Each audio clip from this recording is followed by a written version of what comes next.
But Lorna Thurmber in Stuff has compiled a list of New Zealand attractions that, in her view, don't live up to the hype. Completely subjective, of course, and as noted, even university popular sites like the Grand Canyon or the Eiffel Tower leave some visitors underwhelmed. On sites like TripAdvisor, well, among the overrated attractions that was cited out, what about Hooker Prawn Park, Taupō, where you dangle a little fishing rod and try to catch a prawn? I've done it. I didn't catch any. It's $29.50 for an adult, $16 per child. One TripAdvisor comment saying, hey, they caught 3 prawns in an hour and a half. Another one was Shantytown Heritage Park, West Coast. Yep, been there as well. Old-fashioned or just outdated, little tatty and needs a clean-up was one comment. You can watch a sluice gun demo and pan for gold, but like the prawns, those gold flakes are a bit scarce. Chris, what do you think? I don't like freshwater prawns. I like the ones that come out of the sea because they got more flavour. Where do you get them? Supermarket. Right, okay. I didn't even know that Hooker Prawn Park was a thing. Yes. Te Moana or New World. Oh, okay. Is there a attraction in Aotearoa, Chris, that you've gone, it could be a little bit better than it perhaps was or is? I was struggling to think about. Yeah. Yeah, I was struggling to think of one because I've not been to Shantytown. I sort of stay away from a lot of the mainstream touristy things, unless Yes, you know my son's wanted to go there as he's growing up. So things like the luges in Rotorua and Queenstown, and I love the luge. Yeah, see, that's fantastic. The luge is mountain fun. biking, anything that goes fast, like bikes and cars and go karts and things. I've always been a little bit disappointed by Motat, and I don't know whether that's like promoted widely internationally, but I've always been a little bit, and I want to love Motat, but I've always been a little bit disappointed by Motat. I can see, for the Auckland listeners, there's a huge nodding of heads when you say that, because you want to like Motat, don't you? I do. You want to like it so much. So badly. But I disagreed with them. But it can do with a bit of love. I think it could do with quite a bit of love. Right. Like no, let's just open up the Scrooge McDuck bank vault and get some love out of there. I think it needs quite a bit of love. And I also really disagreed with... and we're not picking on Motat too, by the way. Like someone says here, and quite rightly, the Mona Lisa was underwhelming. Yeah. Well, actually, you're right. That's a little bit true. Yes, I agree with that. It was really underwhelming. The better pictures were in the other parts of the museum. Yeah. I felt just around the corner, like about 20 metres around the corner where they got some of those huge... You got it. Period al fresco sort of things. You look at those and you think they're nearly 400 years old, but look at the colour in them. Yep. And there's this tiny little postage stamp round the corner behind a perspex screen that everyone's trying to take photos of. Yep, overhyped. And there was like a moat with alligators in it as well, just round it. So, there's no way you could get close to it. Yeah. Now, someone says here the Foot Rot Flat theme park, underwhelming. I can well imagine. I didn't even know there was one of those. I've never been to that. I've also never been to Sheep World. You've never been? Never been to Sheep World. I do like sheep, but I've never been to Sheep World. So what would you do to Motat, Catherine? I'm interested. How would you make it a world-class attraction? Because in principle it's good, isn't it? Yeah, in principle it's terrific. I think it just needs a bit of a do-up. And I think it needs a few more things in it that are a bit more exciting. There you go. Great to have you both on. Catherine Burnett, Chris Wakata, thank you very much for being with us on the panel. Yeah, thank you. Bye-bye, Chris. Checkpoint next, and I'm back with you tomorrow. See ya.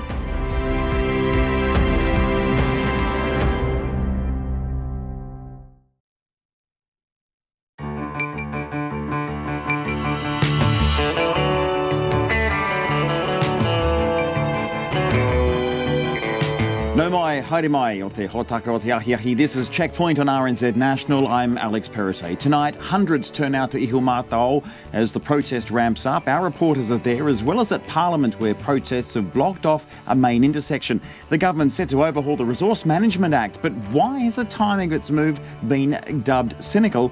Boris Johnson is set to get the keys to number 10. We've got the reaction from the UK, as well as the New Zealand MP who says he's buffoon-like.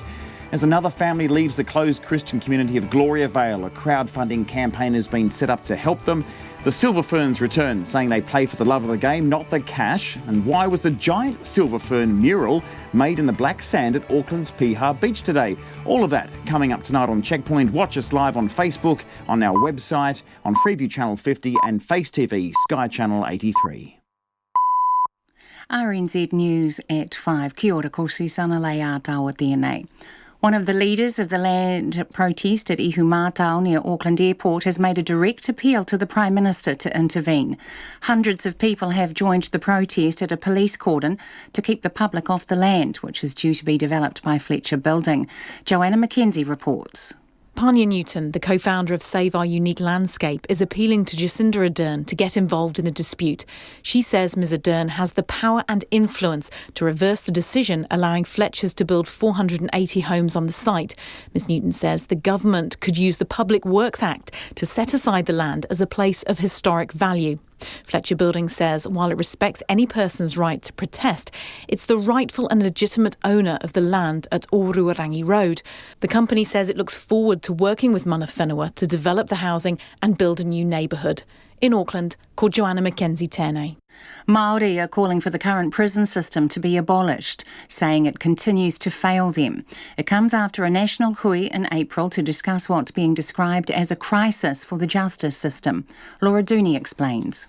A report released today says Māori want to lead an urgent reform of the prison system and to see it decolonised. It says community-based responses to offending must be the default position of the criminal justice system.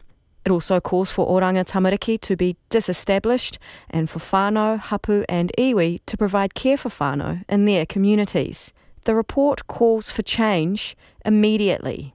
The Justice Minister, Andrew Little, says he acknowledges the justice system has to be fixed. He says the system will not change overnight, but the government does want to start the process of real change. Ko Laura Dooney, tēnei.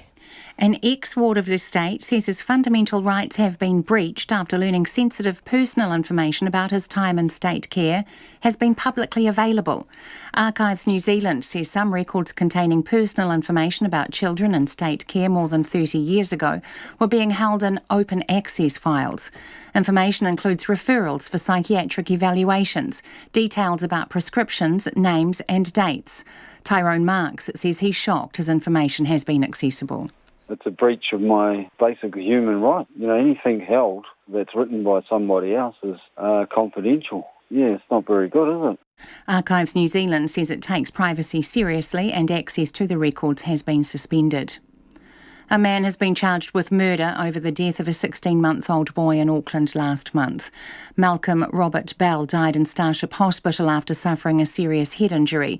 The police say a 51-year-old was arrested today and will appear in the Auckland District Court tomorrow. The Prime Minister says the fact Boris Johnson knows New Zealand well as he prepares to take over as Britain's new Prime Minister is a positive start. Mr Johnson will become Prime Minister after securing the leadership of the Conservative Party. He's pledged to take the UK out of the EU by the end of October, deal or no deal.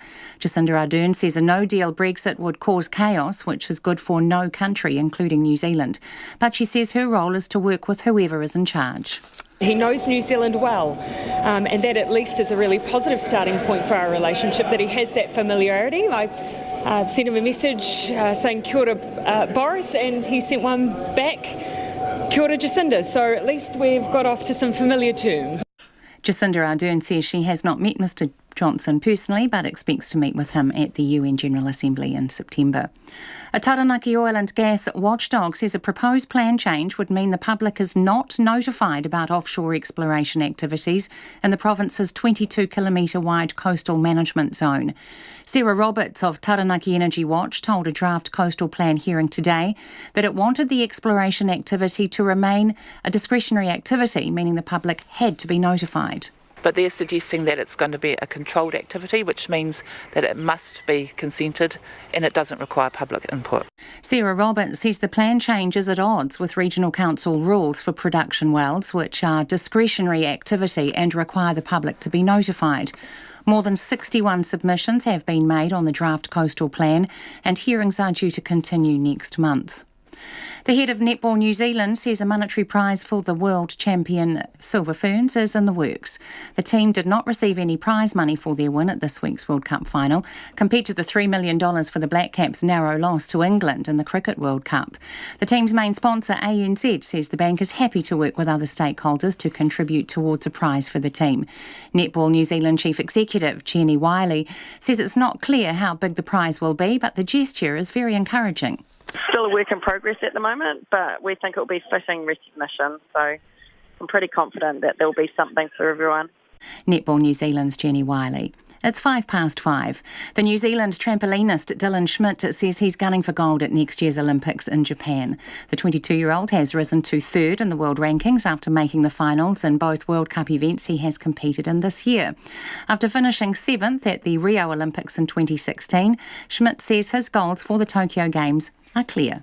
Getting on the podium is what I want to do and even push for the gold. So it's one of those things that, you've got to work hard for it, but you've got to believe in yourself as well. So I'm pretty confident in my ability, and if I perform on the day, then I know that I'll be up there with the top dogs. Dylan Schmidt. Lock Brodie Retallick maintained Saturday's rugby championship test between the All Blacks and South Africa in Wellington is more than just a World Cup precursor. Hanging over the contest is last year's result at the same venue, which the Springboks won 36-34, as well as the team's upcoming World Cup pool clash in Japan. Retallick says there's no way he could forget that result, and he's expecting a huge match in Wellington, with both teams resting a number of top players for their opening round wins last week. It's going to be a fiery one, yeah. The South Africans sending some of their teams straight here. There's going to be some fresh bodies, so no doubt there's going to be plenty of energy. And they won here last time in Wellington. Obviously, we want to be winning every time, so this will be a big one. We'll have to wait and see. Brodie Retallick. And the Black Ferns have made 3 changes to their squad for August's 2-test series against Australia, with Grace Brooker, Kilisitina Moata-Ane and Jackie Patea Ferretti called up. That's the news. Controversy as Britain gets a new Prime Minister. He said Boris Johnson was like Trump with a thesaurus, which is quite a good line. Controversy at an Auckland housing development. One of the protesters climbed on top of the truck. She has been arrested. She's still on the truck, and the police are still trying to get her down. And celebration as the Silver Ferns return home. They hung around for a long time. You'd think they'd want to get home, but they hung around and talked to fans and were very humble, and it's a nice atmosphere here at the airport. You're home each morning. Morning Report with Susie Ferguson and Corin Dan, weekdays from 6, on air, online and on Facebook.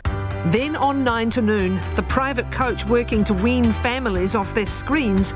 And after 10, the remarkable story of the Polish man who volunteered to infiltrate Auschwitz and get word to the Allies about the atrocities happening inside. Join me, Catherine Ryan, on 9 to noon after Morning Report on RNZ National. Now the short forecast from Met Service to midnight tomorrow. For Northland, mainly fine weather, isolated showers clearing this evening and rain developing in the far north tomorrow night. In the west, from Auckland to Wellington, including the central high country and Wairarapa, mainly fine weather, areas of morning fog and isolated afternoon showers tomorrow. Coromandel and Bay of Plenty, mostly cloudy with isolated showers, rain about Coromandel tomorrow. For Gisborne and Hawke's Bay, occasional rain, easing this evening, a few showers tomorrow. Nelson, cloudy periods with isolated showers. Marlborough and Canterbury mostly cloudy tonight with patchy rain clearing, becoming fine tomorrow. Bulla, Westland and Fiordland mainly fine, isolated showers about the fiords. Otago and Southland fine apart from areas of low cloud or fog about some valleys.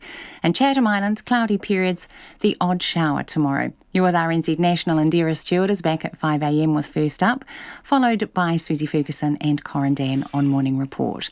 It's now 5:08. Thanks very much, Susanna. You're with me, Alex Perrottet, for Checkpoint. The standoff at Ihumatao near Auckland Airport has ramped up on its second day as hundreds of people turned out to support the protest. They answered a call that went out to join the protest at Maori ancestral land, where Fletcher Building plans to build 480 houses. Police remain at the scene, blocking access to Ihumatao Quarry Road. But dozens of people have occupied the fields and even broke the police line to scale the maunga. 6 people have been arrested through the largely peaceful protest, which is showing no sign of wrapping up anytime soon. Shortly we will cross live to the scene, but first our reporter Joanna McKenzie and cameraman Dan Cook filed this report on what unfolded there today.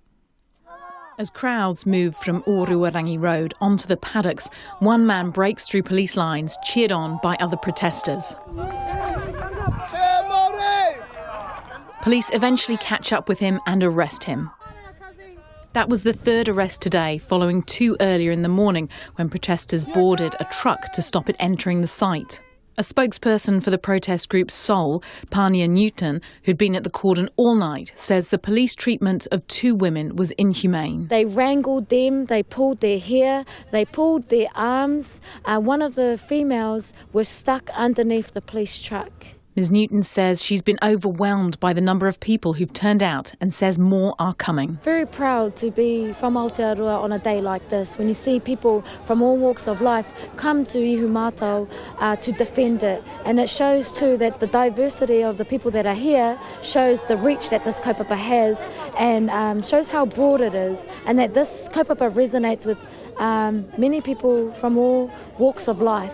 She says the fight is going to be the fight of her generation. I see across the landscape of Aotearoa at the moment, people are looking for the next revolution or the next thing to be part of, especially when we have conversations around constitutional transformation. Bastion Point was the fight of the 1980s. Well, Ihumātao is the fight of our generation. While there were tense moments, the atmosphere has been largely peaceful. A group of children managed to scale the maunga and stayed there for about 2 hours. Meanwhile, people continue to arrive with food, supplies, and a group of teenagers handed out about 50 hot chocolates. At the police cordon at Ihumātao Quarry Road, the mood was light-hearted at times, with an impromptu Zumba class. A short while later, children from Ngā Tupuai School made their voices heard.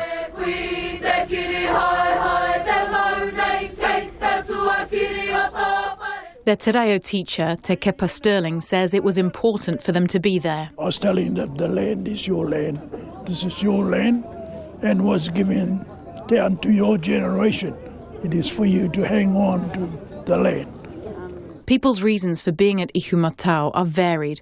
Graham Tipani says he has whānau connections. There's going to be lots more people coming with a lot of resources to help the protectors here and just to show support. We have lots of whakapapa connections to the whānau here, and in the old days, and then just as recently as 30 years ago, my brother married into this family, so I saw my sister on TV last night, and so we're here to support her and our family that are over here. While Zane Wedding, who spent the morning waving a flag and shouting at police, "What are you doing?" says this is not just a fight for Maori. The land here is historically valuable to not just Maori and the iwi of this place, but to the whole of New Zealand. And it's super important to Auckland too. There's just not enough of these kinds of spaces here. The rock formations that are down here, heritage things to New Zealand. So there is this Maori element to this, and I totally understand this, but this is a New Zealand cause. We cannot be letting history repeat itself over and over. This is so similar to Bastion Point. I can't understand why there are so many police officers here right now standing against children and just good people. Fletcher Building says it respects the people's right to protest. But in a statement, Chief Executive Steve Evans says Fletcher's is the rightful and legitimate owner of the land at Oruarangi Road, and they look forward to working with mana whenua to develop housing for their people and to build a new neighbourhood. They say their primary focus is on the safety of their people, of police and of those protesting. They added that they hope the protest doesn't become unsafe. The people at the cordon say the same. They're there for a peaceful protest, but don't expect them to move on anytime soon. At Ihumātao for Checkpoint, ko Joanna Mackenzie tēnei. Now, our reporter Tom Furley is at the main cordon at the bottom of Ihumātao Quarry Road. What's happening there now, Tom? Yeah, well, there was just a bit of a debriefing from one of the main organisers here, Pania Newton. She said it had been a positive day, but a tone of sadness throughout, just for what they're going through. But I was here this time last night, and it is completely different. There are so many people here now who have come from out of town, and the expectation is that the numbers are going to continue to grow, particularly heading into the weekend. I think there's an expectation that people not having to go to work will be coming here to show their support as well. So definitely an expectation that numbers are going to grow. But people are sort of starting to put down their roots. There's there's a fireplace just in front of me, and I'll just turn this. You can see behind me people setting up tents for the night, and definitely an expectation that people are going to be here for as long as it takes.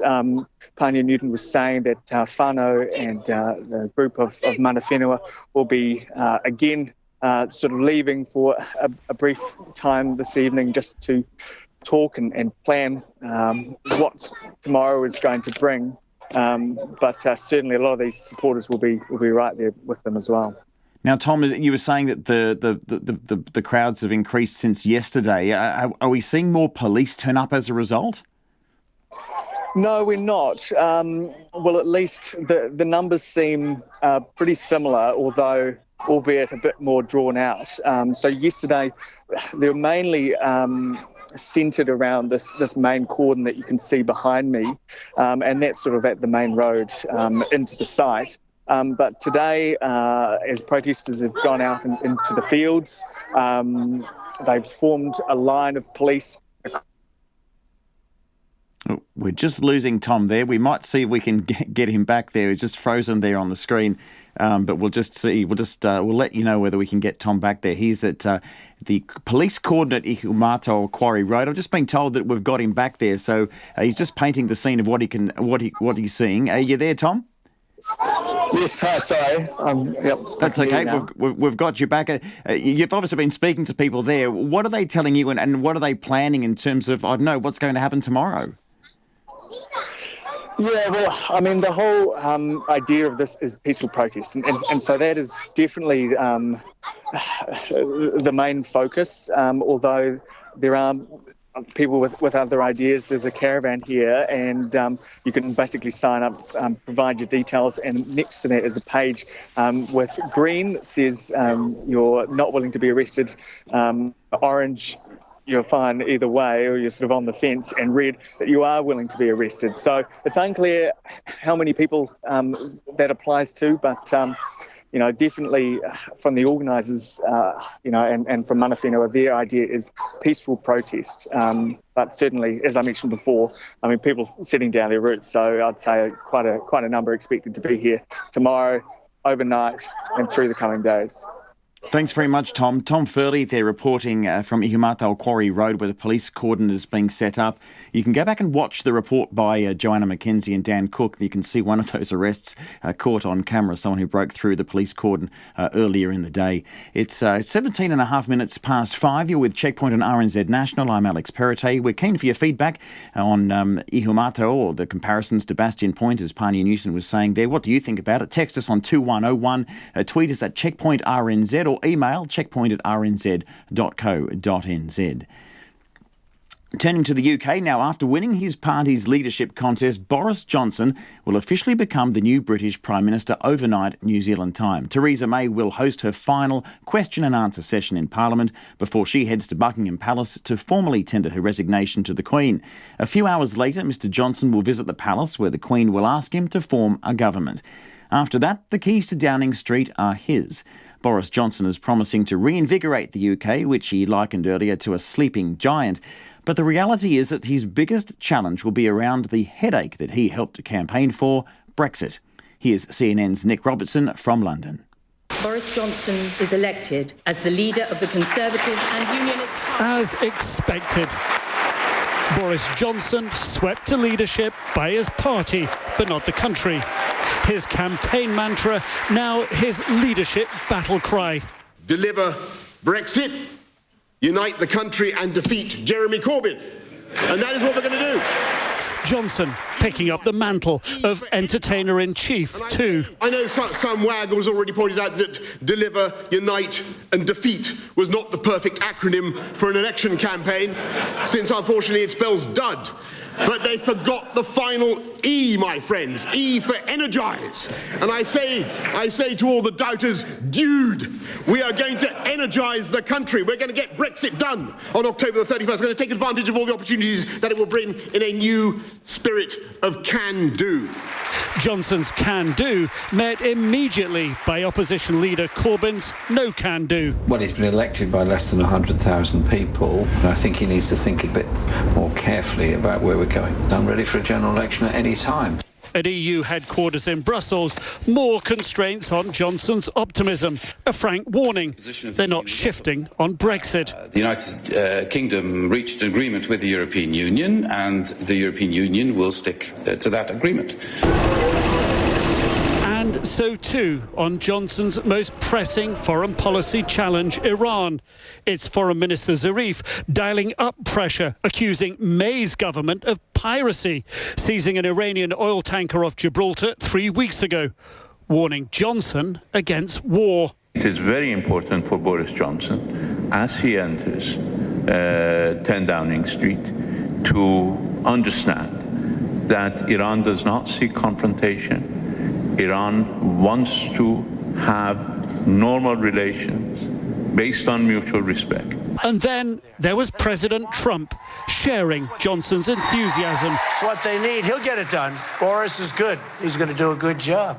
Johnson's father offering an insight on how that relationship might go. I think they will get on. I think, we're going to have to be careful not to be too slavishly geared to America. By this time Wednesday, Boris Johnson will be behind these doors, dispensing optimism, energising staff, appointing new ministers. But no surprise, on the outside here, British bookies already taking bets on how long he'll last. Nick Robertson reporting there. We're going to stay with Boris. Flamboyant, seasoned, colourful, a friend of New Zealand and buffoon-like. Always the new British Prime Minister Boris Johnson is being described by politicians here. Surprisingly, the buffoon comment came from the leader of the National Party, a party on the same side of politics as the Tories. But more broadly, the main concern is Mr Johnson's determination to take Britain out of the European Union by the end of October, deal or no deal, and what that will mean for countries like New Zealand. Here's our political editor, Jane Patterson.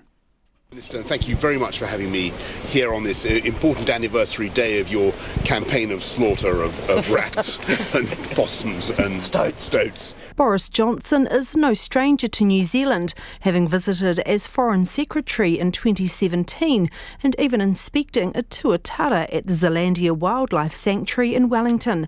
During a media conference with the then Foreign Minister, Nationals Jerry Brownlee, Mr Johnson, a Brexiteer himself, was keen to say exiting the EU did not mean a more inward-looking Britain. If I can just make one thing absolutely clear, I say this when I'm blue in the face. Brexit was not, will not be about Britain turning away from the world. On the contrary. Including trade and the broader relationship with countries like New Zealand. Rediscovering and intensifying friendships and partnerships around the world.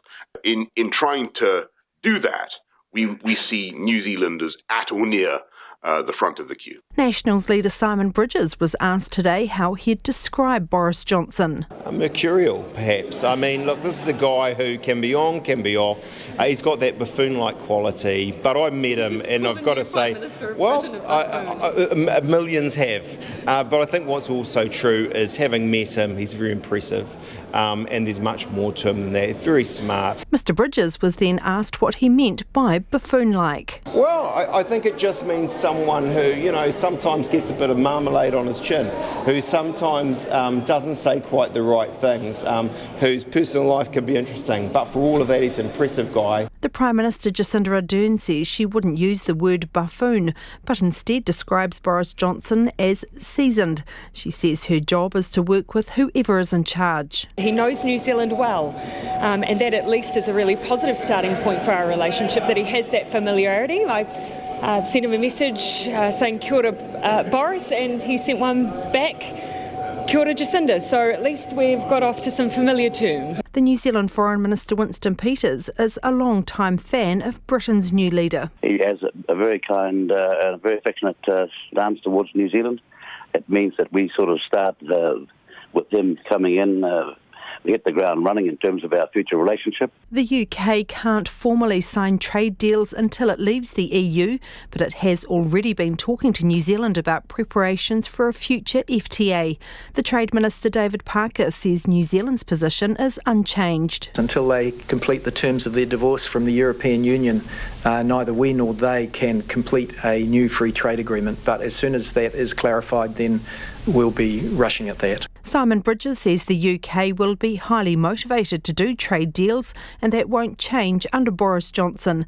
And he says even a no-deal Brexit would be good for New Zealand. Our part of the world, look, that's got to be a good thing for us. It's a big market for us in wine and meat and a whole host of things. Ms Ardern, however, is not so enthusiastic about the prospect of Britain crashing out of the EU with no deal. We really were amongst the first cab off the rank for a trade agreement in a scenario where there's an orderly Brexit. Unfortunately, a no-deal Brexit means that there will be, let's be honest, a certain amount of chaos, and no one benefits from that, and New Zealand's included. Jacinda Ardern hasn't met Boris Johnson personally, but expects to make his acquaintance at the United Nations General Assembly in September. From Parliament for Checkpoint, Jane Patterson. It's 25 minutes past 5. The government is taking the first step towards overhauling the much-maligned Resource Management Act. Environment Minister David Parker says a shake-up is necessary because a 30-year-old law is too complex, expensive and has failed to protect the environment. However, National says the timing of the RMA review is cynical because any recommendations won't be implemented before next year's election. Political reporter Yvette McCullough has more. David Parker says the RMA has failed to fulfil its intended purpose. He says freshwater quality is going backwards, and while not the sole cause, planning rules are partly to blame for the country's housing crisis. It takes too long, it costs too much, and it hasn't protected the environment. It is unacceptable for this cornerstone law to be underperforming in a country which so values the protection of the environment while also wanting to properly house our people. The review panel will look at all aspects of the law with a view to identifying ways to improve environmental protections, cut the red tape and the cost of urban development. It will also consider whether there should be separate laws for land use planning and the environment. David Parker says time for tinkering with the RMA is over. Further ad hoc patch-ups and workarounds are not the answer. A thorough overhaul of the law is. The review needs to address urban development, environmental bottom lines, and effective but not overly complex participation, including by Maori. The review panel will be chaired by retired appeal court judge Tony Randerson. He was involved in reviewing the initial legislation in 1991. So, with the benefit of hindsight, where does he think things went wrong for the RMA? Well, that's probably the $64,000 question, but there are $64 billion question. Actually. $64 billion. Yeah. But I think there's a general consensus. The functioning of the RMA has been hampered by a lack of national direction. The panel will report back with recommendations, including draft law changes, by the middle of next year. But that won't be soon enough for changes to be implemented before the next election. National's Judith Collins is accusing the government of kicking it for touch because it's out of ideas. It's good that the government has finally acknowledged that they can't work out what to do themselves, but the bad thing is that it's pretty cynical timing. It'll be a problem for the next government to deal with. David Parker and the Labour Party would have been far smarter to have actually just reached across to us, as I've been saying for the last 18 months. We're interested in help from anyone who sincerely wants to help. We would note that she had 9 years to fix it in government and left it in a mess. But even if the recommendations were made in time, getting all government parties on the same page is likely to be challenging. Winston Peters is already doubting that his party will see eye to eye with the Greens. I've seen some of their comments, and with the greatest of respect, I cannot agree with that race-based approach to fundamental issues which are to do with the human rights of every New Zealander, regardless of what your background is. While an RMA overhaul is at least an election away, the government will soon introduce a bill that it says will fix some of the more straightforward issues. This will include reversing some of the changes National made in 2017, restoring some previously excluded public participation, and improving processes. From Parliament for Checkpoint, Yvette McCullough. And just coming up to 5:30, we've got some feedback coming in. Thanks for sending it in. This is on the Iho Mātao protest. Pania Newton, that's the one talking on behalf of Soul. This is from Megan in Auckland. Pania is not helping her cause, Megan says, by saying people are looking for a new cause, referring to Bastion Point. She makes it seem people are just looking for a few minutes on television and not genuine. The fact of division in the mana whenua at Iho Mātao is so unlike Bastion Point, which Pania cites as her model. Thanks for that, Megan. Paul says the Fletcher protocol of assuming this contentious land situation must sit on the altar of shareholder profits cannot be the default outcome anymore. The opinions of the iwi involved must be recognised and regarded. Thanks, Paul. And AC from Otautahi or Christchurch says non-violent doesn't mean no arrests. Fletcher can claim to be the rightful owner because colonisation and confiscation was lawful. When laws are unjust, resistance is necessary. That's AC. Thanks very much. Thanks for all your feedback. Keep it coming in.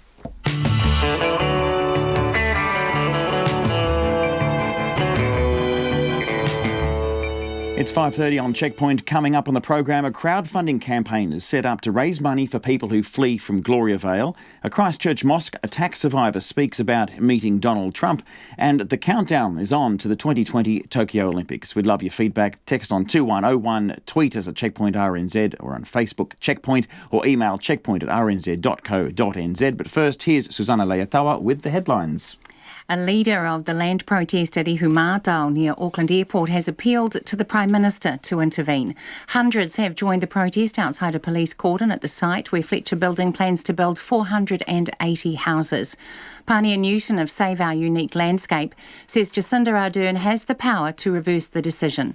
Fletcher says it is the legitimate owner of the land.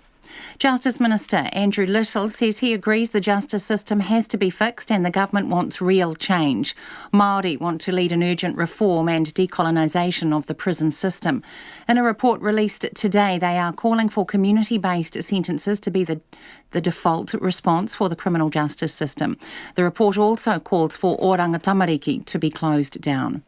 A former state ward is shocked that sensitive details about his time in care has been publicly available, saying it's a breach of his human rights.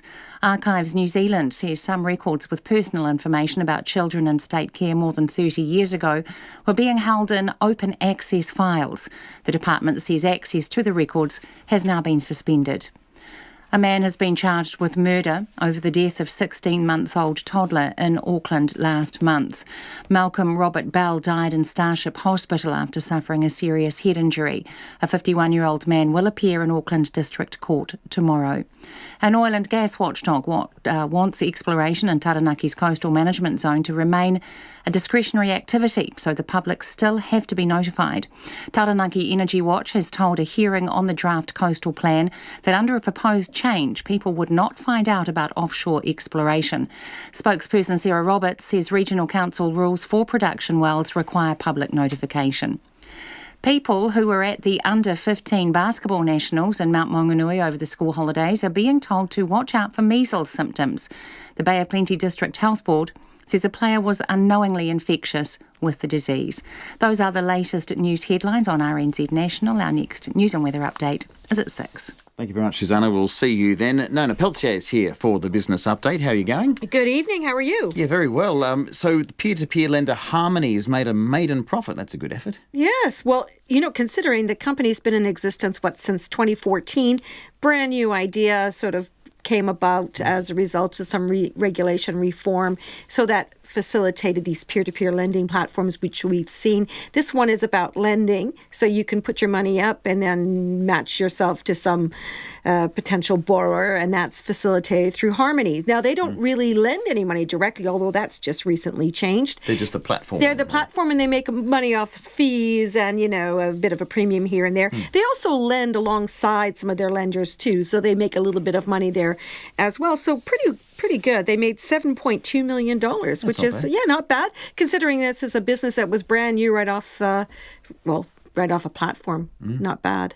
And one of the things the founder told me was that, when you compare it to, say, Xero, these are technology-based businesses. So, good innings, 4 years. Yeah, good stuff. Now, we've been talking a lot about the culture of financial institutions, what's going on in Australia, and people's confidence in the banks and other institutions. But we've got a survey saying that investors haven't really moved too much on it. They're not too affected by it. Not really. Apparently, the Financial Markets Authority asked consumers if they were like, a little bit less enthusiastic. A drop of 1% in terms of investor confidence. That's not huge, is it? And, but the same things apply. The consumers are a little bit concerned about the conduct of financial institutions. One of the things that was interesting in this survey, though, about the Financial Markets Authority, for all that we hear about them, and we talk about them every week, don't we? Yeah, we do. We talked about them yesterday. Well, exactly. Anyway, interestingly, there's less awareness of them now. According to their survey, fewer people are aware of the Financial Markets Authority. People who are aware of the Financial Markets Authority are more likely to be confident in their investing. So the Financial Markets Authority has work to do, don't they? And I would have more thought people would be more aware about what they're doing after all this. Yes, no, 41%? I don't have exact... Oh, yes, I do. Maybe I do have these exact numbers. Yeah, it was 41% last year, 35% this year. Wow. Okay. So it's quite a difference, isn't it? I don't know. I guess it must have been different people that they asked. Certainly not the people who listen to our program. No, they're very well aware and up to date. Yes, absolutely. Okay, and what else happened, you might wonder? Yeah, the markets. The markets. Update us on the markets. There you go. Well, the top 50 index, it ended down 0.5%. That's 55 points down to 10,813. And that's because, again, the market is still unsettled. There's a lot going on, isn't there? And the dollar is trading at 66.9. So it's a little bit under pressure there, and that's just the strength of the U.S. dollar.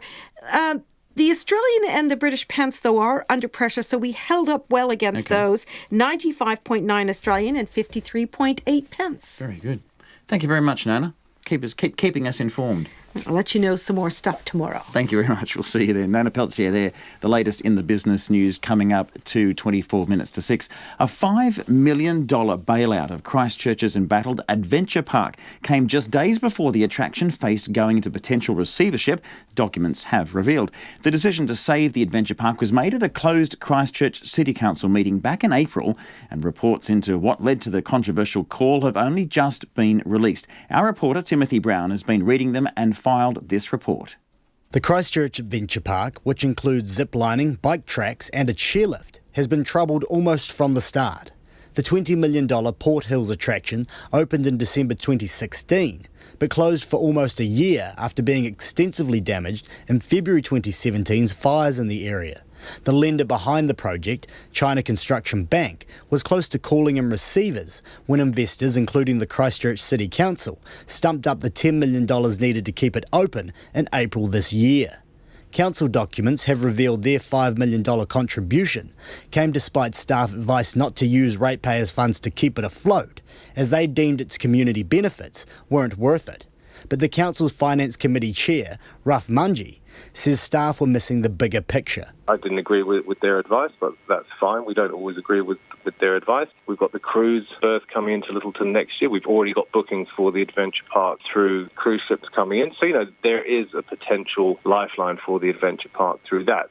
I think council staff were just looking at the finances and just saying we shouldn't be getting involved further in this. But as I pointed out to them, we were up for the money anyway, so we might as well get something for it. Mr Mungie says the terms of the council's initial involvement in the park meant it could be liable for $5 million anyway, as a guarantor.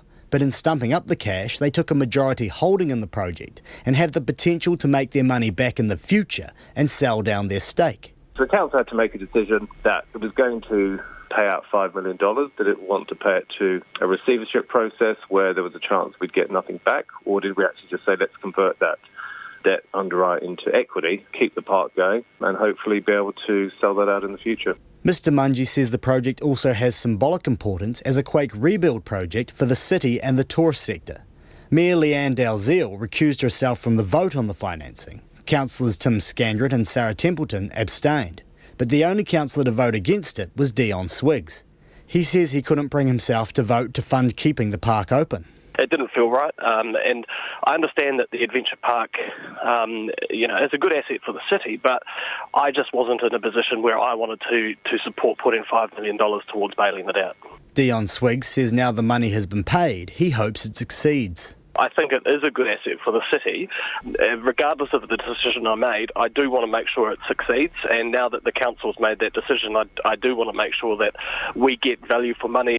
The park's trust chairman, Morris Noon, says the future looks bright. The new board's very much recognised that this is an attraction for Canterbury and for Christchurch.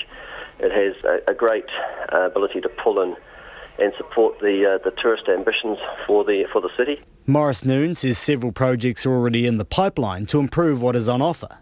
For Checkpoint, Timothy Brown. It's 21 minutes to 6.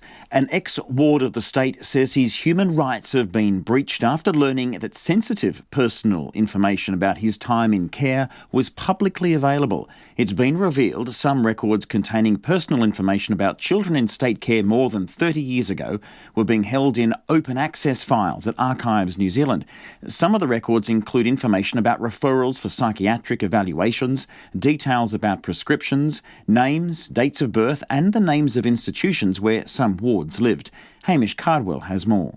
Tyrone Marks was in state care from 1967 until 1974. He says when he got a call from a journalist telling him he had been able to get personal information about his time there, he was shocked. Realistically, it's a breach of my basic human rights. You know, anything held that's written by somebody else is confidential. Yeah, it's not very good, is it? He says he doesn't trust the government to keep his information safe. That's information held about me, and it should only be, I should be the only one that accesses that or authorises certain people to access it. The files were transferred to Archives in 1989 by the then Department of Social Welfare. Oranga Tamariki and Archives NZ say some of the information they contain would be restricted under today's approach to privacy. Archives NZ says it believes the only people who have accessed the information are government officials, the journalist, and one other private researcher. Polder Crayford-Moyle, a survivor of abuse in state care, says she's angry but not surprised. She says she's worried about the safety of the massive quantities of personal information being dredged up for the Royal Commission of Inquiry into Abuse in State and Faith-Based Care. That's huge amounts of information, and a lot of this information was paper-based, and it has to be kept somewhere. These paper-based files are tucked away in old archives at the back of faith-based churches and offices. We're needing to get hold of that information to support survivors' stories in order for the Royal Commission to collect it as data evidence. That's a huge task. No, I don't have a lot of faith in the government being able to look after our private information. Polder Crayford-Moyle says she's worried it will stop people from taking part in the inquiry. How do people tell their stories if they don't feel safe, if they don't feel safe in their information being held and looked after? These are their lives, their hurt. It affects their families. Anthony Moss from Archives NZ says it takes privacy extremely seriously and worked quickly to suspend public access. Information held in Archives New Zealand is kept secure, it is safe and it's cared for. As I say, the record of government is complex and we can never give an absolute guarantee that this sort of thing wouldn't occur again, but I think we're taking all the steps we can to address the issue. He says Archives NZ has contacted government agencies working closely with the Royal Commission of Inquiry and told them to check that their files at Archives have the right privacy classification. He says Archives will be meeting with the agencies next week. Oranga Tamariki says it understands it's a distressing situation and has asked Archives NZ to block public access to all its files while it works out what to do. For Checkpoint, iti whanganui atara, ko Hamish Cardwell tēnei. It's 17 minutes to 6. I'm Alex Perrottet and you're with Checkpoint on RNZ National. We're keen for your feedback. You can text us on 2101, tweet us at CheckpointRNZ or email checkpoint@rnz.co.nz. Well, the final countdown to next year's Olympics in Japan is officially on for many of our country's top athletes. Shortly after the sun rose at Piha Beach near Auckland this morning, the New Zealand Olympic Committee hosted the world's first 1 year to go event ahead of the 2020 Games in Tokyo. The 12 athletes in attendance helped Auckland artist David Hilliam create a giant silver fern mural in the black sands at the beach. Our sports reporter Clay Wilson went along. A dozen top New Zealand athletes scurrying about with rakes may have seemed an odd sight to locals on their morning walk along Piha Beach earlier today. But as far as the New Zealand Olympic team's chef de mission Rob Waddell was concerned, the location was perfect to mark 1 year to go to the 2020 Tokyo Olympics. It's probably the closest we can get to Japan without actually hopping on a plane and flying there, and it's off on the horizon there somewhere, some 9,000 kilometres to the northwest, so that was the reason for being here today. The 12 athletes, some already qualified for Tokyo, some still hopeful of booking their berth, joined Auckland artist David Hilliam to complete a giant silver fern. Accompanying the athletes' mural was the hashtag Earn the Fern, the NZOC's official slogan ahead of next year's Games. After winning hearts over with his gold medal weightlifting triumph at last year's Commonwealth Games, gentle giant David Leety joked he was also a winner when it came to scraping sand. Oh man, I think they should hire me, This is like a new thing, and I think I've just found my calling. Another happy with her artistic efforts was Black Sticks hockey player Kirsten Pearce, part of a team desperate to finally win an Olympic medal for the national women's side. Well, I guess using a rake, it's quite similar to a hockey position, so we're probably a little bit better doing things like that. But yeah, I'm probably not really a gardener, but I don't know, maybe one day, we'll see. Jokes aside, the serious business of succeeding at, or first qualifying for next year's Games is very much underway for New Zealand athletes. Rob Waddell says that's because they need to not only be prepared for the inevitable unexpected variables, but also the specific challenges of the second Olympics to be hosted by the Japanese capital. It'll be a hot Games, probably the hottest Games we've ever been to. And space, it's a smaller place. We'll have a smaller allotment for our accommodation in the village. It's 1/3 of the size of what we had in Rio in terms of the actual village layout. So all of that you start to think about and how that might affect our teams, and I know that's part of what they're working on and planning for now. Sailing duo Molly Meach and Alex Maloney have just returned from a training block in Tokyo. Meach says knowing what to expect is crucial as they try and go one better than the silver medal they claimed 3 years ago in Rio. The culture is quite different here in New Zealand, so I think just making sure that we're enjoying the venue itself, and then on top of that we did quite a bit of heat work. Unfortunately, we kind of got there in a cold period, but yeah, it was starting to warm up before we left, so making sure that when we go back we get used to the heat and see how we react in it, because I think that's going to be quite a big factor in performance. Meach and Maloney's quest for gold will come as part of what is expected to be New Zealand's biggest ever team for an Olympics. 199 athletes competed at Rio in 2016, and Waddell says the addition of several new sports and disciplines, including skateboarding, surfing, 3-on-3 basketball and karate, means they'll likely surpass that number in Tokyo. And while the Games themselves are still 365 days away, for athletes like David Leety, that doesn't seem so long given what's on the line. You start to think about it and it's like, man, the nerves are starting to creep in, and just how real it's going to be. It's crazy. Confirmed New Zealand athletes for the Tokyo Games will be named between March and July next year. Moti hotaka o tia hipo nei, ko Clay Wilson aho. And that's a pretty cool photo of the silver fern. Must have been taken by a drone. You can go on our website and take a look. It's amazing what you can do with a rake on the beach. Earn the fern is the hashtag there, that report from Clay Wilson, and it's just coming up to 12 minutes to 6. There's been a twist in the investigation into the murder of a Sydney man and his American girlfriend in Canada. Lucas Fowler and China Deese were found shot dead near the remote Alaskan highway in British Columbia. The police now suspect 2 teenagers could be involved. The pair, whose burnt-out van was found about 500 kilometres away from where the dead couple was discovered, were initially thought to be missing. The ABC's North American correspondent Connor Duffy reports. The dual murder and missing persons investigations have led to widespread speculation a serial killer may be on the loose. Today, Royal Canadian Mounted Police Sergeant Janelle Shoye says the teenagers Cam McLeod and Briar Schmigelski are now suspects and were last seen in another province. Cam McLeod and Briar Schmigelski have left British Columbia and have been spotted in northern Saskatchewan. We believe that they're likely continuing to travel. Given these latest developments, Cam and Briar are no longer considered missing. The RCMP are now considering Cam McLeod and Briar Schmigelski as suspects in the double homicide of Lucas Fowler and China Deese. A body of another unidentified man, believed to be in his 50s, was found about 2 kilometres away. The two teenagers are suspects in that case too. We're not going into the specifics with respect to how that man died. We can just tell you that Cam and Briar are wanted in relation to that man's death, and our efforts are still continuing in order to identify that man. As the news came through, the ABC was speaking with the mother and brother of China Deese. Sheila Deese and her son, British Deese, appealed for any witnesses who may have information to come forward. I would ask them, please, no one, no parent, brother, sister, grandparent, no one should go through this, and I don't want it to happen to anyone else.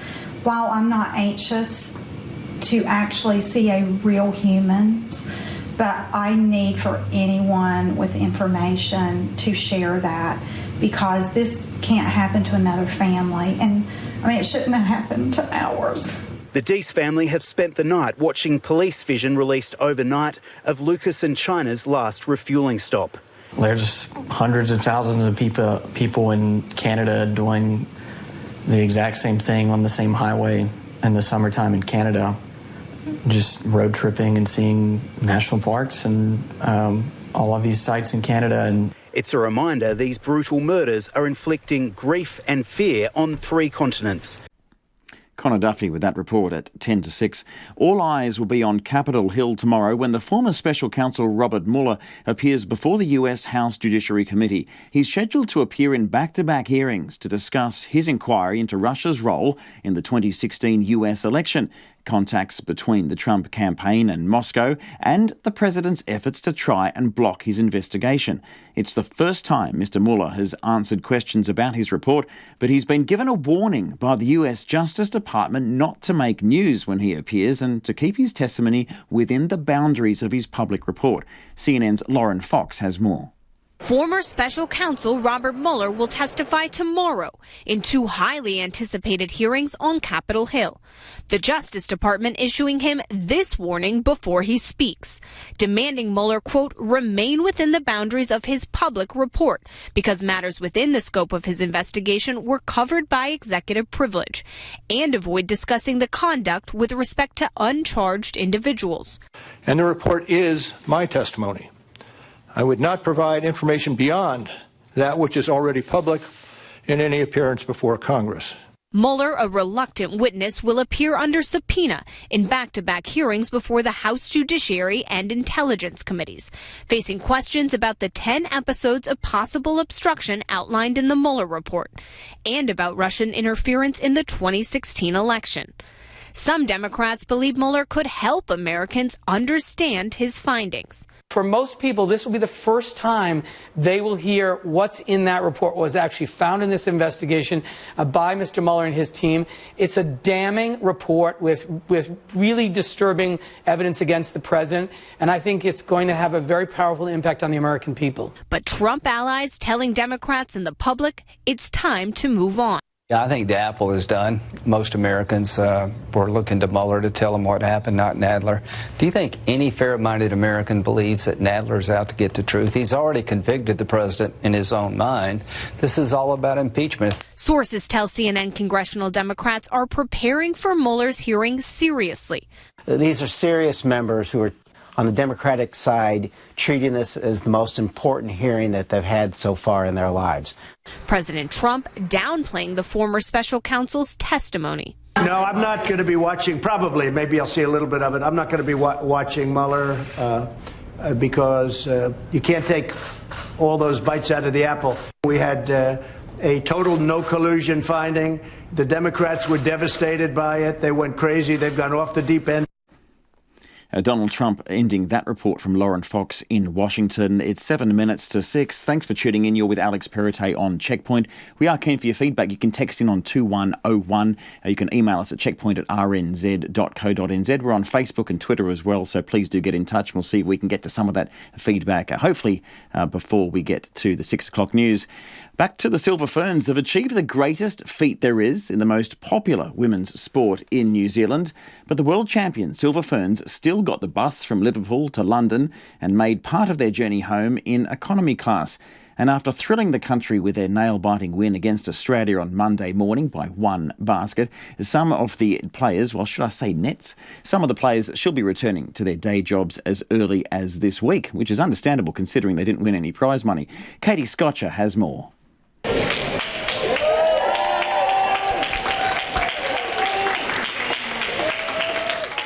She carried the World Cup trophy through the international arrivals gate at Auckland Airport this morning.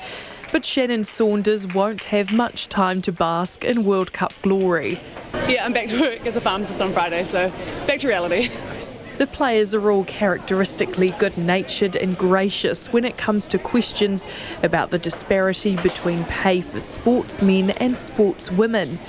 But it's hard to avoid the topic, given the men's cricket team got a $3 million bonus for coming second in their World Cup final a week before. Phoenix Karaka will also be returning back to work soon. Nothing can make you feel better than winning a World Cup. Money's not going to be better than that, and it's cool that these other sports are getting it, and I think finally we've been able to put our mark as netball in New Zealand again, and I think it's a work in progress, and I think we're just the start of it. Netball NZ's CEO Jenny Wiley wasn't sure just how many Silver Ferns work day jobs too.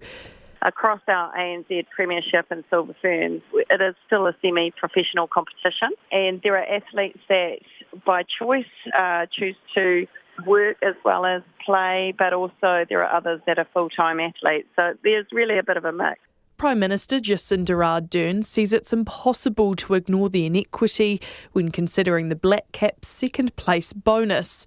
Following the Silver Ferns' win on Monday, she expressed her hopes for fairer acknowledgement of success for women in sport. I know this is an issue generally around the equity of treatment between different codes, but particularly different genders in sport that our Minister of Sport's been very focused on. This particular code, though, I haven't looked into those differences between netball and cricket. But as a general principle, I think New Zealanders would like to see fair acknowledgement of our sports people when they reach the top of their code, and that should include netball. An ANZ spokesperson says the Silver Ferns' victory was inspirational, so the bank is happy to work with other stakeholders to contribute towards a prize for the team. Jenny Wiley says just how big that prize will be is still a work in progress. We think it will be fitting recognition, so I'm pretty confident that there will be something for everyone. The world champions made the first leg of their journey home in economy class, which came as a surprise to many. Jenny Wiley says the team funded their own way to the tournament, and fundraising efforts didn't quite cover first-class flights. We unfortunately don't have an international body that supports countries and pays their way to the World Cup. We invested everything that we've got in the campaign and some more on top of that even. And whilst it would have been nice for the girls to be able to be sitting at the front end of the plane, they were just delighted to be able to even participate and bring home that medal. Star goal attacker Leanne Canazio has no gripes about travelling in the cheap seats. Yeah, we did fly economy, which was okay. We flew economy over there as well too. So, I mean, we're pretty used to it. I don't think we've ever flown business or anything. A few of us got some upgrades on the way back, so that was quite nice. Air New Zealand did dish out upgrades to the players and their managers, but due to prior bookings, they were in economy class between London and Los Angeles. The team spent the final leg of their journey in premium economy. I tamaki makoro mō te hōtaka o te ahiahi nei, ko Katie Scotcher aho. Couple of minutes to 6. Thanks, Katie, for that report. All I can think of is just very, very tall netball players folded into cattle class seats. But it's good to hear that some of them do get an upgrade, and good to see them being welcomed at the airport there with flowers as they came home from that stunning victory. We do have a bit of time for your feedback. Someone's got in touch, Fiona, on Boris Johnson becoming the new leader of the Tories in the UK and therefore the Prime Minister of the nation. Finally, Simon Bridges gets something right. This is Fiona calling Alexander Boris de Pfeffel Johnson a buffoon. But does he know what it means? And Fiona, very accurate there. That is Boris Johnson's full name, Alexander Boris de Pfeffel Johnson. And we've got Melanie, who's been in touch on the Ihumātao protest. She says Fletcher think they are the rightful owners, the rightful landowners, but she asks, what is the true history of the land they purchased? Can we hear the debate about that? I support this protest, Melanie says, and I will head down there to help.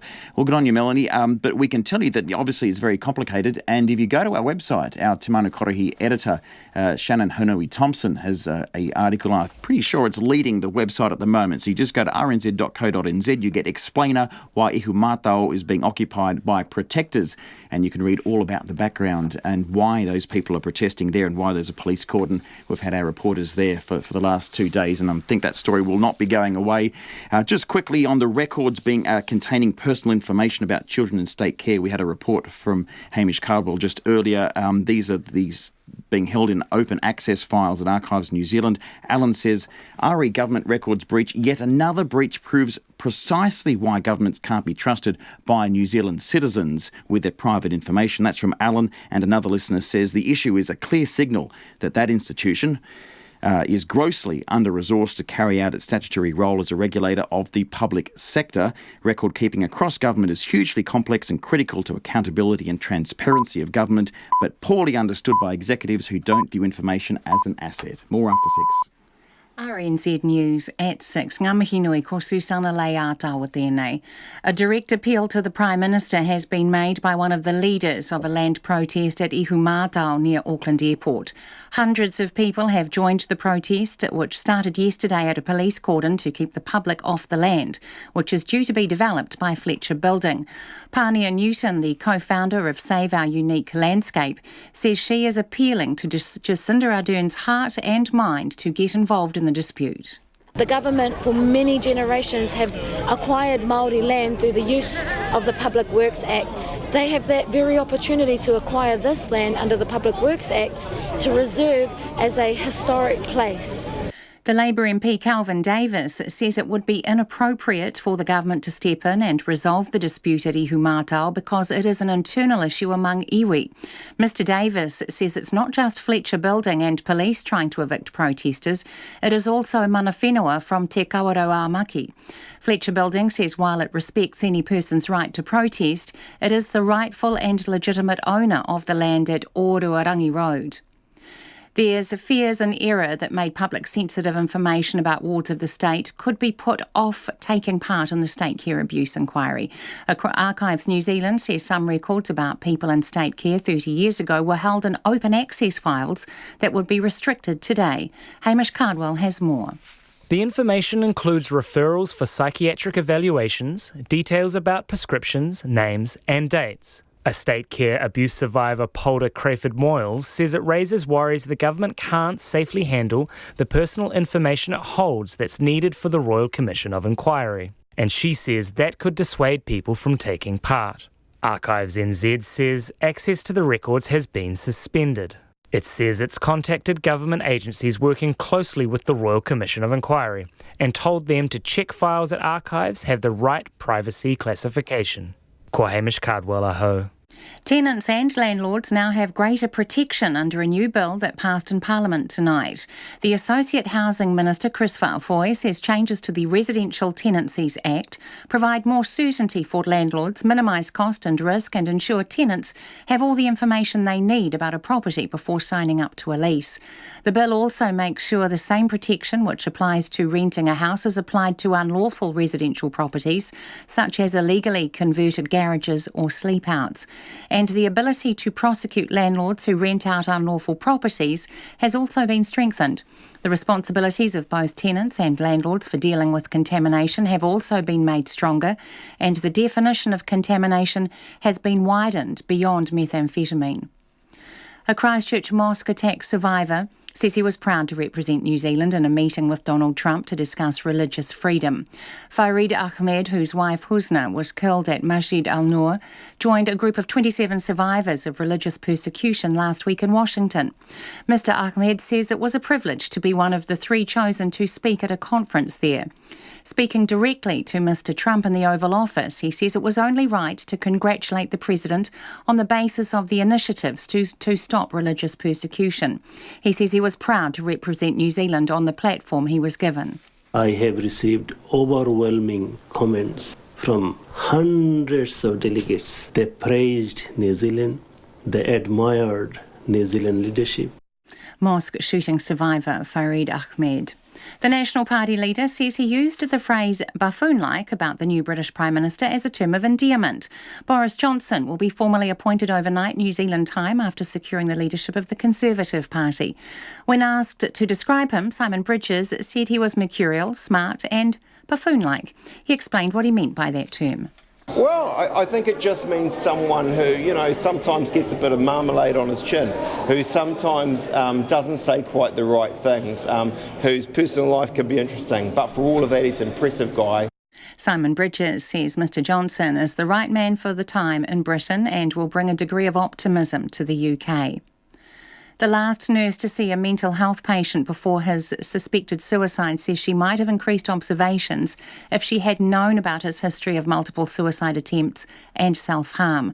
The coroner in Wellington is looking into the death of Samuel Fisher, who was 34 when he died in a secure facility in April 2015. Michael Kropp reports. The nurse allocated to Mr Fisher on the evening it's thought he took his life told the inquest she was not aware of his history and wasn't told he had self-harmed by banging his head against a wall that morning. She said she did not perform a health and safety check of his room to remove items he could hurt himself with because such a check would have aggravated him. Even so, the nurse said she may have let him keep some items because they had therapeutic value and she did not think he was at risk of hurting himself. She said if she had known about the risk, she may have increased the observations to every 10 minutes, but that may not have made a difference. Call Michael Kropp down there. It's 6:05. New Zealand chef de mission for the Tokyo Olympics, Rob Waddell, is asking his athletes to be cautious with any possible protest action during next year's Olympics. Today marks 1 year till the start of the 2020 Tokyo Games. Podium protests have marred the world swimming champs in South Korea, with some angered by the presence of Chinese world champion Sun Yang, who's under a doping cloud. 2 athletes have refused to join him on the podium or shake his hand after his victory in 2 events.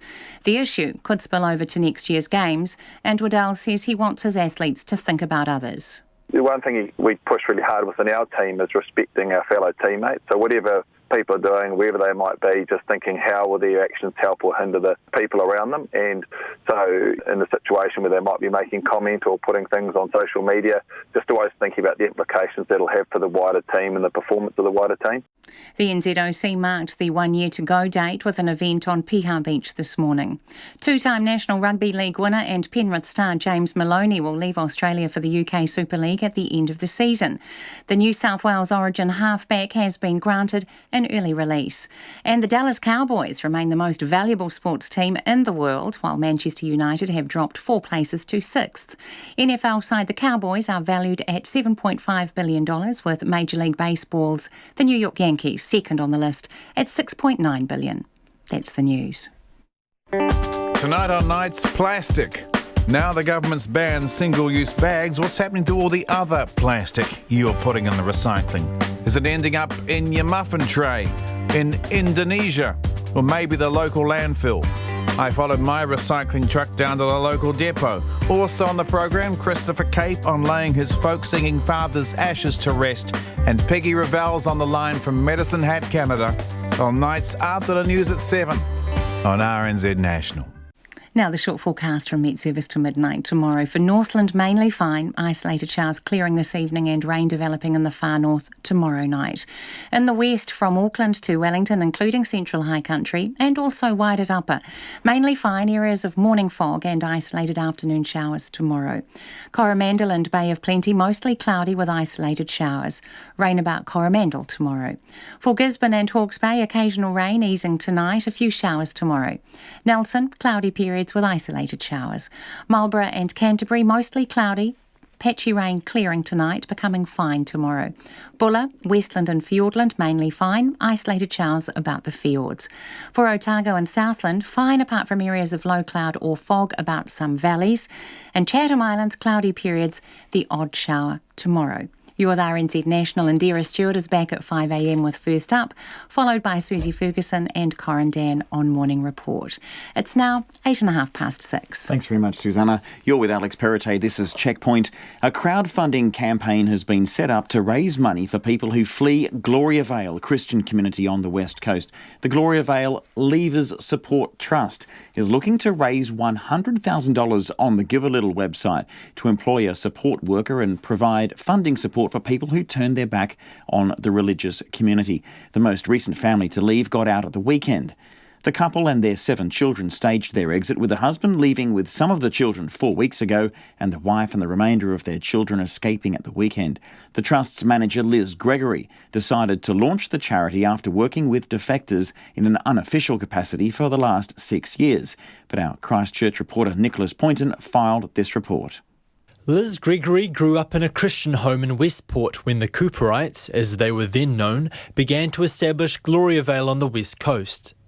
Since then, she has always had an interest in the community. So when one of the escaped families turned up at her Timaru church 6 years ago, she and others wanted to help because they couldn't imagine what they and others like them would be going through. Everything is new to them, and so imagine just waking up one day in your 30s with 10 or 12 children, and you need to start life again from scratch. Think of all the things that you do now. Imagine having to get them all set up in a week. Miss Gregory likened the experience of former Gloria Vale members with that of resettling refugees with some extra baggage. Add the emotional difficulty of leaving, the fact that perhaps your soul is damned and that of your children, and that you're going to hell by leaving. So add that on top, just for a little bit of pressure. Add on top the fact that you might never see or speak to your family that you love again. It's just a little bit more pressure. Add to the fact that you know by coming out you're going to be slandered and lied about inside Gloria Vale, just for a little bit of extra pressure. And then add all those other things on top of that. Yeah, you're not kidding. Refugee is similar. Add a few, just a few extra pressures of being in a thought control group, and then you're getting closer. Helping families adjust is an ongoing and demanding process for Miss Gregory, necessitating the establishment of the Leavers Trust. It's become really apparent that it's a full-time job, and having someone coordinate a family or individuals when they leave. And what we offer as a trust is help, support, guidance, pointing people in the right direction with support agencies and other groups. We fill in lots of forms for them for funding, trying to find money and goods that get donated to help the families settle in. The Trust has given itself a 2-year window to raise the $100,000 target. The money would be used to hire Miss Gregory as a full-time support worker, provide funding to families who leave the community with nothing, and help with legal advice. We also want to have some money for lawyers' fees. We're just finding at the moment there's quite a lot of separation occurring in Gloria Vale. The fathers are being asked to leave and their wives are being kept inside with the children. And there is a need just for some funds available for lawyers' advice and, a bit of ongoing help with some of these cases. The family that left Gloria Vale over the weekend have found a house in Canterbury, but one of the most urgent needs for them is a 10-seater vehicle. Liz Gregory is hoping the money they raise will pay for things like this and other necessities as they help families to reintegrate back into society. For Checkpoint, this is Nicholas Poynton. Staying with Gloria Vale, the world isn't as evil as it's made out to be. That's the message to anyone considering leaving Gloria Vale from a woman who has already fled. Hannah Harrison was born inside the closed Christian community. She was 20 years old when her parents and 11 siblings plucked up the courage to leave the community on the West Coast. Known then as the Ben Canaan family, they escaped to South Canterbury with next to nothing. Since leaving, Hannah has missed the security of Gloria Vale and at times has considered returning. But she's been encouraged by the vital practical and emotional support her family receives to embark on a new life outside. We left with pretty much just the clothes on our backs, and at the time, there was maybe one or two families in South Cranberry who had previously left, and we had had a little bit of contact with them. And basically there was one of their friends who said, hey, if you guys want to leave, we'll have a place for you to crash and we'll go and sleep on the lawn in tents so that you can live in our house. Wow. And that was sort of right, there's someone that's offered, so now's the time to do it. But apart from that, I mean, like, these were people that we had never met. Did your parents have any money at all? No. So the day that we went into the bank to set up our new bank accounts, I think my mum had $5 and my dad had $5 in their old bank accounts. So there were no savings kept at all from the time at Gloriavale? So basically what they do is they'll just pass the money through your bank accounts into their charitable trust. Right. And were you or your parents given anything when you left? No, not at all. Gee, so people leaving, I mean, that's a big weight on their shoulders. I mean, of course, it's great having one or two families that you might know, but the fact that you've got to rely on them for pretty much everything with a big family for an indefinite period of time upon leaving, that's got to weigh pretty heavily on them. Yeah, it does. And I think it's not just the physical support, it's all the emotional support that you're needing at the time too, because it's such a huge thing. And so what did you rely on? I mean, obviously staying with another family. Tell us how long you were there with them and what other help from the community was vital at the time. So I think we were there for 5 weeks, and that entire time they were living on their lawn in a tent. Wow. And so basically all the clothing, food, everything you need to set up. So imagine if your house burnt down or you shifted countries with nothing, similar sort of thing. Everything you need to set up a life and a house, you have to rely on from someone else, because at this point you don't even have a job to earn the money to do that. How long did it take your father or your parents to get a job, and yourself? Are you employed? Yeah, so I work at a curtain shop in Timaru. Great. So I think for my dad, he got his first job through a TV interview that he did, or that someone else did about him. And it just so happened to be that at the time there was someone looking for a dairy farm manager, and they saw this on TV and were like, yeah, we'll get this job. But I think that was still 5 or 6 weeks after we left. Right. So there would have been a lot of questioning at the time, that brave choice to leave. Did you ever second guess that choice? Did you ever want to go back? Oh, yeah, definitely. I think, like, early on, I know from talking to other people too, the idea of going back at certain times definitely does appeal to you. And I think sometimes,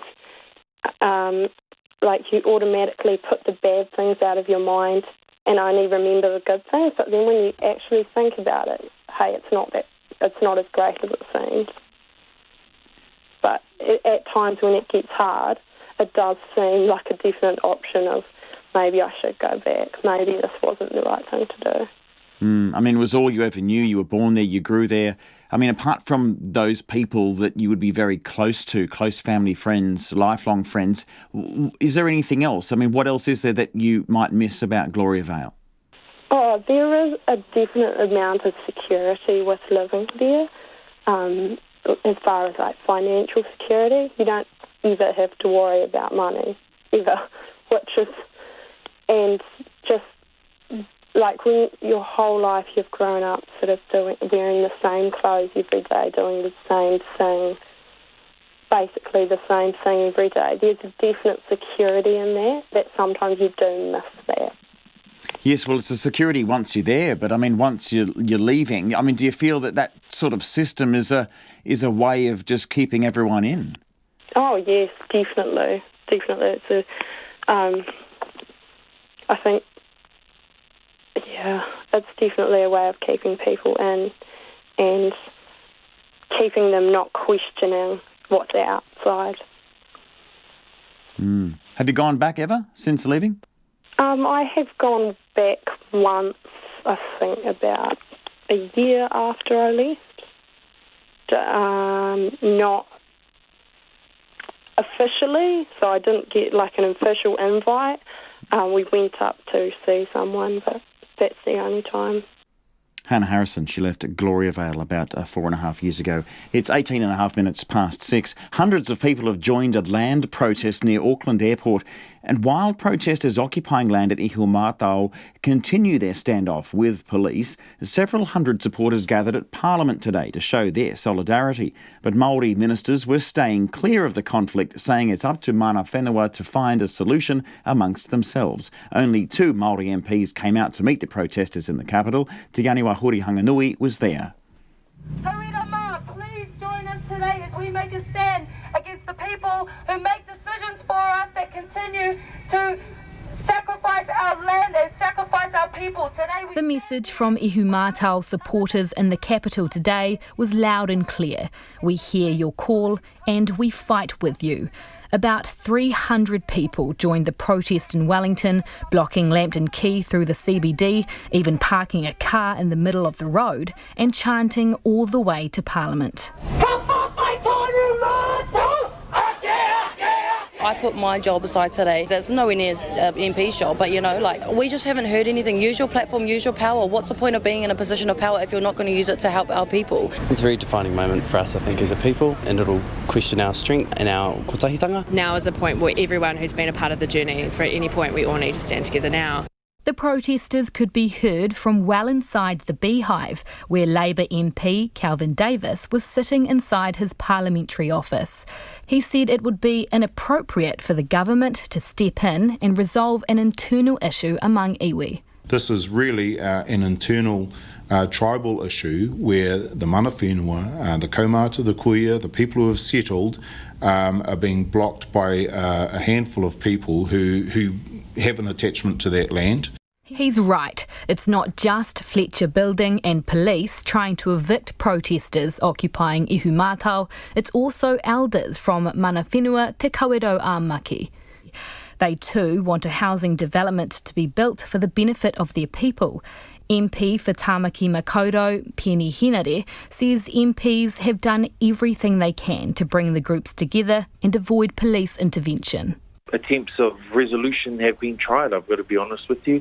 Both Seoul, Fletcher's, Te Kawerau-a-Maki, Tainui have all met with governments, not just this one, but the previous one. And I am saddened that it's come to this. Meka Whaitiri was the only Māori MP from the Labour Party who came out to greet the protesters today. I'm in Parliament for 6 years. I came in 2013. One of the first actions I took is I stood against National Party's Te Ture Whenua Act, which was going to alienate what little Māori land we have. So this is a protest around retention of Māori whenua, and I support it. But New Zealand First MP Shane Jones said it was time for protesters to stand down. It's probably got to the point they should not belittle or trample on the mana of the kaumatua, who have negotiated a compromise with Fletcher's. Green Party co-leader Marama Davidson, who also joined the protest, said that wasn't good enough. I'm really concerned about the police presence on Ihumātao, but the government can play a role here to intervene. People are determined this issue is not going to go away. By intervene, do you mean remove the police presence? I think those are the conversations that need to be had. The protesters eventually came to a standstill today to pray and stand in silence. I want us to feel the weight of their pain. We recognise you. We cry with you today. It's still unclear how things will unfold at Ihumātao, where police and protesters remain at a standoff. But supporters in Wellington today were certain of one thing as they chanted Ka whawhai tonu mātou. They will continue to fight. For Checkpoint, I'm Te Aniwa Huri Hanganui. Just coming up to 23 minutes past 6, a Christchurch Mosque attack survivor has spoken for the first time since arriving back from a trip to the US where he met with Donald Trump to discuss religious freedoms. Farid Ahmed, whose wife Husna was killed at Masjid al-Noor in the March 15 shootings, joined a group of 27 survivors of religious persecution last week in Washington. Mr Ahmed arrived back in Christchurch this week and says it was a privilege to be one of the 3 chosen to speak at the conference. Our reporter Alicia Foon sat down with Farid Ahmed and has this exclusive report. After losing his wife in the Christchurch mosque attacks, Farid Ahmed's life has never been the same. I cannot hide the truth. Very hard. Very hard. Yeah. How can you cope when you lose your half? So I lost my half. And it is really, really difficult. But every day I'm getting some energy to carry the grief. He's back from Washington, D.C., where he attended the 3-day Ministerial to Advance Religious Freedom, a conference hosted by Secretary of State Mike Pompeo and Ambassador Sam Brownback, head of International Religious Freedom. He says despite being anxious about the long-haul flight and travelling in a wheelchair, his daughter convinced him this was a chance to use his pain to deliver the message of unity, love and forgiveness. So that was the main theme, to discuss about the challenges, the possibilities, and how ministers from all over the world could come together and can find a mechanism to prevent those kinds of things happening for Muslim, Jewish, Christians, Buddhist, any religion.